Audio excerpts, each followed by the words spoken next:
Good morning, folks. I'm Mehta. I'm a consumer tech reporter at TechCrunch based out of New Delhi, India. I'll be moderating the session today on use of and generative AI in enterprise training in XR. Let's get started. But before we even talk about generative AI, I wanted to know what was the process when generative AI was not there to create environments and trainings, and what was the output like? Okay, so yeah, maybe I can just start with that. So, I mean, yes, before AI, we were okay, and we were building trainings in fairly interesting ways. I think when you talk about training, it's about an environment within which the context is set. And depending on the type of training, let's say it's an Amazon wanting to train somebody within their warehouse, there would be a LiDAR scan, essentially, that would generate in 3D or 360 photographs, or a representation, which is built off that, within which you would go in and then create a lot of stuff. I think at Geometry is a platform that I run. It's a no-code toolkit that allows the clients to use these base assets, whether it's 3D models or 360 images, and then build their interactions on top of it. It's a very simple event action-based engine, so you can come in and you can start to program what you want to happen within that, and people would use that and just create, step-by-step training. So I think yes, that was when it comes to conversational stuff, you would come in and you would have a series of dialogues. If this happens, then that happens. Event action based About that once. Okay. So I think one of the biggest challenges of getting this adoption wide was getting the content creation into the hands of the actual people closest to the problem. And in the last, I'd say last couple of years, platforms like ours would get, basically start to hand over that authoring. It was still more complicated in some ways than they were used to, but at least it was getting a huge step forward. And the last, I'd say, 10 years of this industry, we've seen, kind of two paths. You've seen the bespoke development path where we use really talented artists and experts that can create content, quickly, even without generative AI.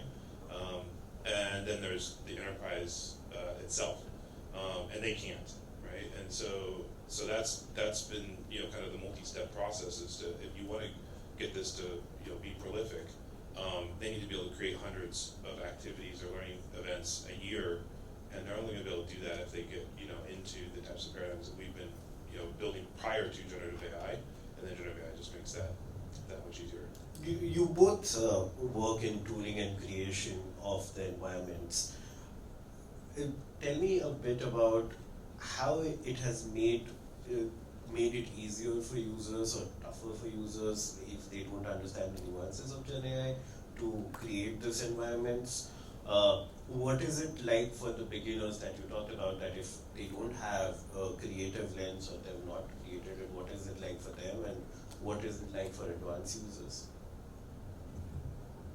So yeah, maybe. So so if you look at the tooling and the evolution of it, right? I think there's also, specifically when we talk about immersive, the introduction of a new canvas that is 3D.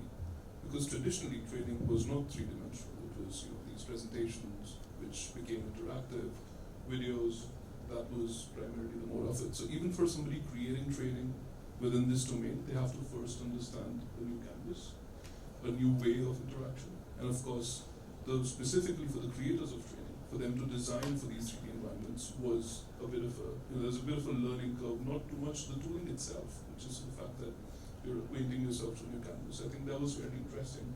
But I think when you talk about Gen AI in particular, I think it's up to the tool to actually have a nuanced understanding. Now, if you break it down, there's a storyboarding or an understanding of how we want the entire thing to go forward, and I think that's pretty similar in a lot of ways. Branching narratives that would come through the storyboard, the environment and the space itself in terms of 3D models that would come out, and I think it's an understanding of these individual components and the specific impact Gen AI has had on each of those. So storyboarding is a lot easier now because you can come in and immediately say, hey, I want to create a really nice storyboard that talks about ethics and with the organization, and you would immediately have a lot more ideas about it. And when you talk about 3D models, there are ways to get to those 3D models that are very interesting. It's far from advanced, it's far from usable to a very large extent today, but definitely those individual spaces need an individualized understanding of each of the AI platforms that are there. Okay. I think it's a really good framing because it's a question of, at least on the tools provider side and then the industry, is when do we hand certain capabilities to the enterprise? When are they ready? And so and we focus heavily on the branch narrative conversational design piece just because that's something that's closer to their own comfort zone. Once you start into getting into prompting 3D environments and starting to integrate actual 3D asset pipelines, things like that, you're taking the skill level way up. And we always say our target user at the enterprise is somebody who's never had a 3D file on their computer. That's the actual end user, which for a inherently spatial medium, that's a problem, right? That's a big problem. And so the question is, how do you start to introduce the capability to them in a way where they do get familiar with spatial design, world design, being able to actually use the space as part of their canvas. And we see that there's a huge disparity out there in enterprises in terms of capability in that. And so I think one of the hardest things about building tools is choosing what to introduce when. And it is getting a lot better, right? Like the fact that if you look at prompting 360 environments and 3D models this year versus last year, it's substantially better. And so I think over the next couple of years, we'll start to be able to introduce a lot of that stuff to the same end user without necessarily having to teach them the 20 years or 30 years of history that all of us know in order to be comfortable in that space. And then that's obviously going to open up a lot of new design paradigms. I wanted to talk to one step closer to the end user in terms of their experience. A lot of us experience Gen AI through a chatbot, like ChatGPT or Claude or things like that. In an enterprise training environment, we talked about the people who are in charge of creation using that to create environments. What about people who are taking trainings? How do they interact with Gen AI, or is it not prevalent right now? When it comes to the chatbot, right, the immediate application for training, when you start imagining it, becomes that there's a mentor of sorts who you would be able to ask questions to and they would respond. But I think it's what's already usable and what's already something that you can do. So we have a product called FruitSalad.ai, which is an automatic training generator. And one of the modules on that is TeachMap. So one of the best ways of learning anything is trying to teach it to somebody, right? That's how you often realize you're filling in the gaps in your understanding. It is essentially a chatbot, but you would enter a three-dimensional world, you've got this virtual student sitting there, and you're supposed to coach this student. And by doing that, you actually understand how well you know it. At the end of it, we generate a report and say, hey, you got 8 out of 10. These are your strengths, these are your weaknesses. And I think that's, again, at the base of it, a chatbot, but then a very different way of utilizing that. I think it's modes like these that will make it very easy for people to come in. And again, when people are creating these, or on FruitSalad, when you create one of these environments, you simply prompt it. So we're all, prompting is a skill, which is not going to be a skill you'll need for very long, I'd say, but definitely a skill in today's market. You'll be able to create some stuff with that. And what have you seen in terms of people interacting with either chatbots or any of the Gen AI elements in training that you've created? So we look at this as a spectrum from prescriptive to fully adaptive learning. And so most learning programs historically have been authored by the enterprise and prescriptively handed down into the employee base. And what happens with generative is you get to this paradigm shift where the learner is actually basically collaborating in the creation of the content. Even the example just given, right? The actual conversation or training that's happening there is a collaboration in real time in a way where if somebody else came in there and was trying to do the same thing, it would actually be a completely different outcome. So that gets this completely fully adaptive paradigm, which actually promotes a lot greater depth of learning outcomes. outcomes. You know, when you think of kind of how most of trainings happen in the enterprise, you have kind of this you know, passive push, where I'm going to push to you, you're going to passively consume it, and hopefully we accomplish our outcome, which most often it doesn't happen. And this turns it into a much more active dance. And so obviously the learners the learners need that to desire to pull it. And so that's a cultural change in most companies. And so finding the right use cases to, like, you know, to kind of push that out into the employee population is big.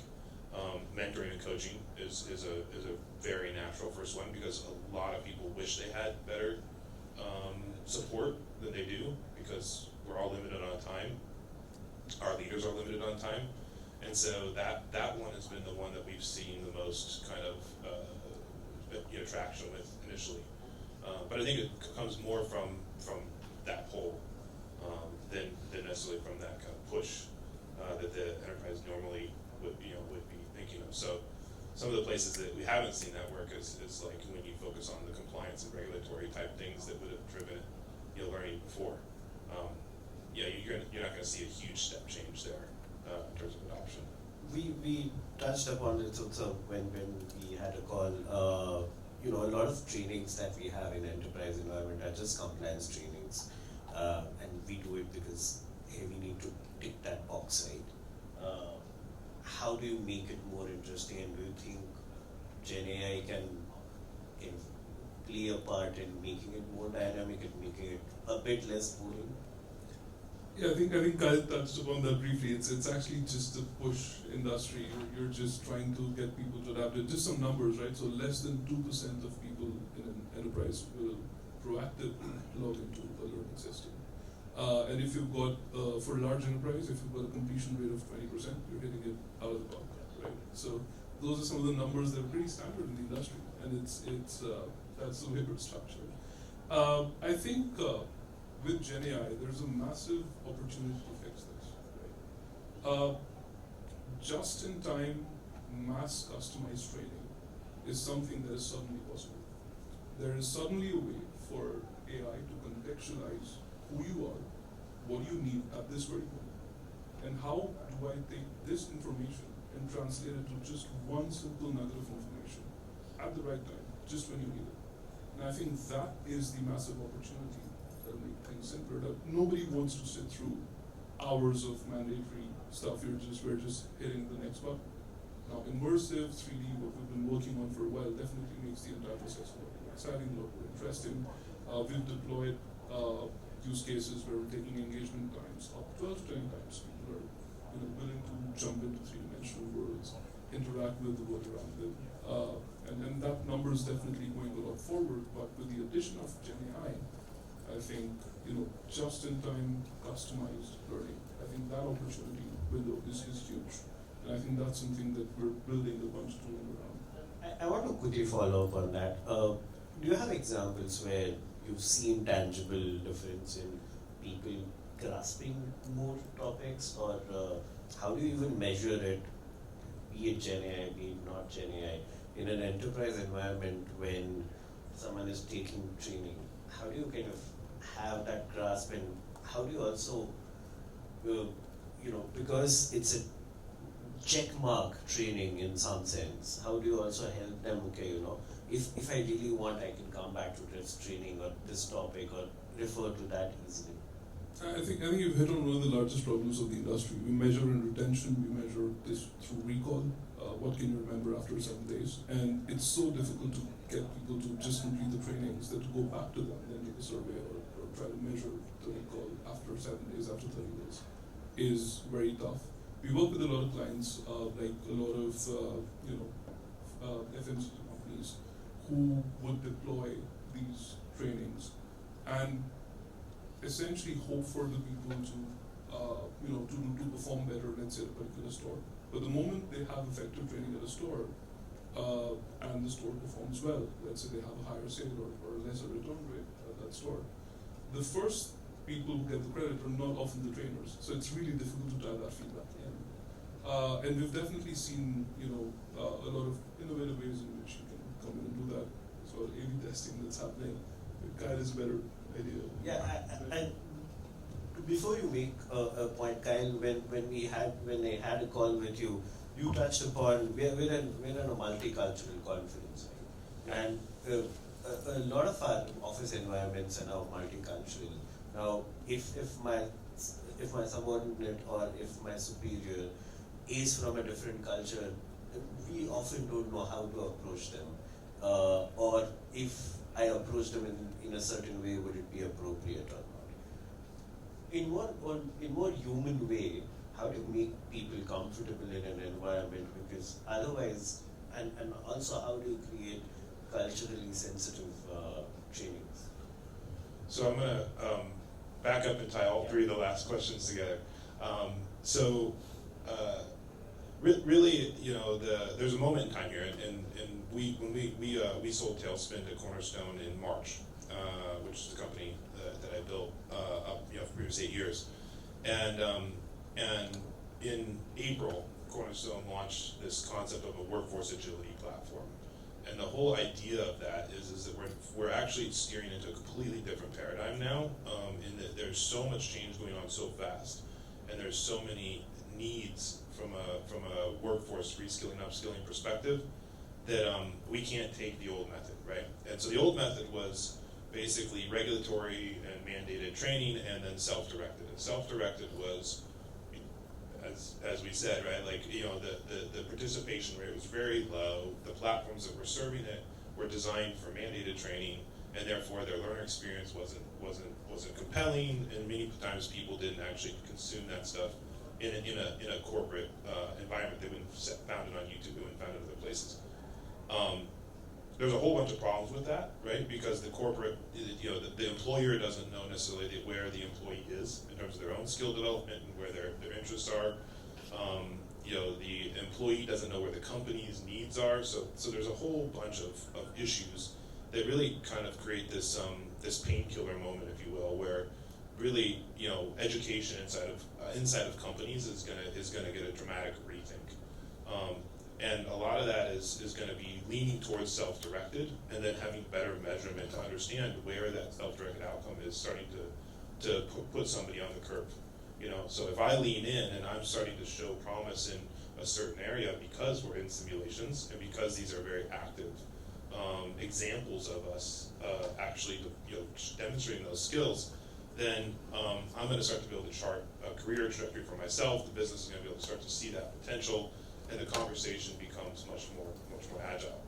And that's what we're hearing, as post-acquisition. I've been out with, thousands of companies, across 14 different, customer events, and that's the pain that the customer's talking about, is we don't know how to get out of this old mode that we've been in to this new mode that was what we need.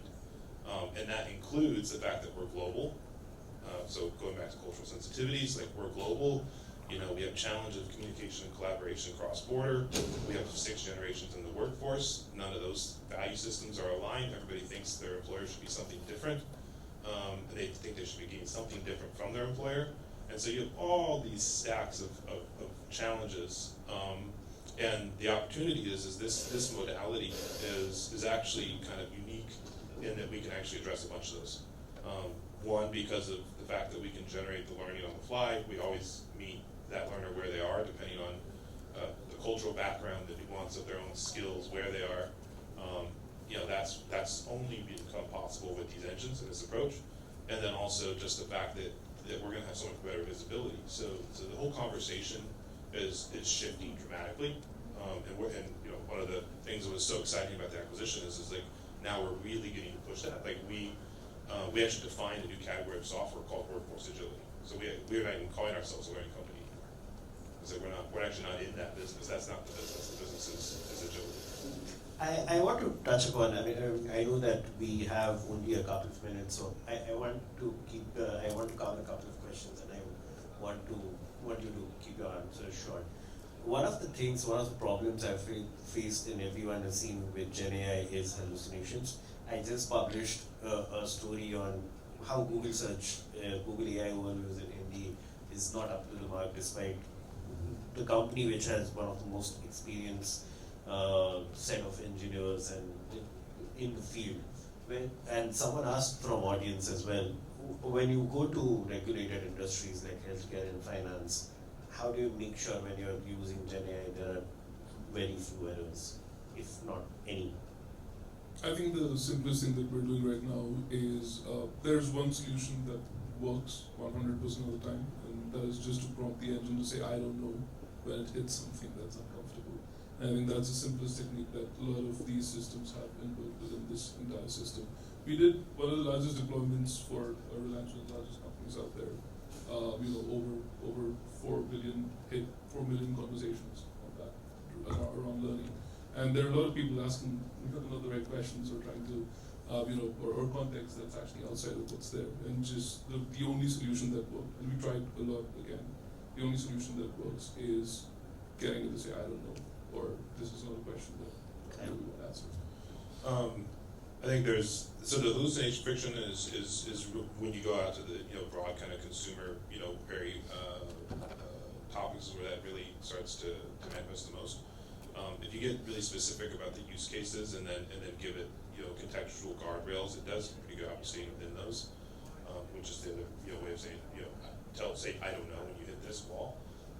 And then there's other pieces, which is the enterprises themselves have policies and other things that are coming into play that are really taking a lot of this into account. So from an adoption perspective in B2B, I don't think the friction is hallucination. I think the friction is the internal IT policy and getting comfortable with which use cases are acceptable with. And that's a march. That's gonna so this year it's a big hard no for anything with big rollout, but it is softening really fast. Have you seen a quick follow-up on that? Have you seen examples where in enterprise environment, because there is not a solid policy, Gen AI tools go kind of array in even in testing environments? We just get stopped, and it's we see a lot of internal dances between who owns that, who actually, because learning development and marketing use cases have been highlighted in many enterprise, studies as the places where you have some safe, there's safe space to fail there, so it's a good place to try early. But those departments aren't typically major stakeholders in the IT and regulatory discussions. So you have a bit of a internal discussion and struggle going on there that they're all trying to work through. Utsav, you mentioned Reliance and companies like that. There might be policies in one department, there might not be policies in other departments. How do you handle that? I think when it comes to the learning and development teams you work with, they all want it, they want it back. I think that's the one thing that's established. It's only the IT teams that, like Kyle said, need convincing at this point. We're working with a very large pharmaceutical company to conduct training, which is essentially on demand. When you're walking up to a doctor to make a sale for a particular medicine, it's product training that's based on something that we've already fed in terms of what a product is and what it's going to talk about. And the conversation about this is the IT teams are struggling right now with what LLM to use. Or should we even, some of the questions we say, should we even make our own LLM? And some of the IT teams are still stuck there. They're navigating their way through it. It's getting more and more mature as time passes. I think by next year, which is a time by which I've sorted all of this, we'll be in a place where I guess it'll be, okay, this is a specific use case. You already have specific expertise and a way to get that deployed. You guys go ahead and do this. Or some of the larger companies who can afford to have their own system in place will allow access to that for specific use cases. So I think that's going to evolve over the next 1 year. But right now, it's just a lot of these conversations that typically. A quick follow-up on, obviously in enterprise, the biggest thing is cost, right? Like why do I adopt Gen AI? Is it going to reduce my cost?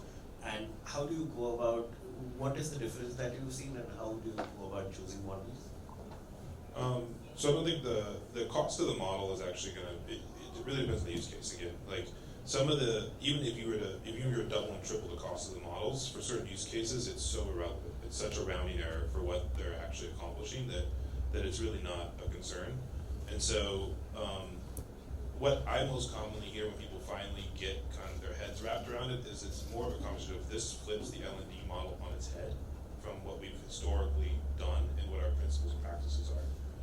And once they wrap their heads around that, again, it also flips the cost on the head, because you know the cost to create content, you know, and the different things that we just talked about that you can now start to unlock far outweighs things like the model cost. But it's taking them a minute to kind of reconcile all that, because it's so new, right? They don't know exactly quite how to balance that equation. No, because we have just 30 seconds left. I want you to make just one quick statement, one prediction about Gen AI and enterprise space. Just one sentence for the next year.